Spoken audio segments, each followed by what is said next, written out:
हमारी सर्चिंग का अमल अभी भी जारी है। ग्राउंड फ्लोर में भी एक हिस्सा है जहाँ पे अभी भी धुआं बहुत ज़्यादा है, तो वहाँ पे भी हम कोशिश कर रहे हैं। कूलिंग तो हम ऑलरेडी कर चुके हैं, हम दोबारा कूलिंग प्रोसेस दोबारा हमारा चल रहा है ताकि हमें कम्प्लीटली रिस्क फ्री एक्सेस मिले ताकि हम सर्च कर पाएँ। हमने बिल्डिंग के ऊपर से बड़े हैवी चिलर्स और हैवी मशीनरी जितनी थी सारी उतार दी है ताकि बिल्डिंग पे लोड कम पड़े।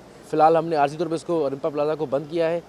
अभी तक जो हमारा रेस्क्यू ऑपरेशन जारी है और उसमें तमाम एजेंसीज एक साथ हैं। अभी तक हमें जो रिपोर्टेड मिसिंग नंबर्स हैं वो हमारे इंफॉर्मेशन डेस्क में वो 85 के करीब हैं और 27 डेड बॉडीज़ सो फार रिकवर हमने कर लिए हैं। फैमिलीज से भी हमने डीएनए सैंपल्स कलेक्ट कर लिए हैं।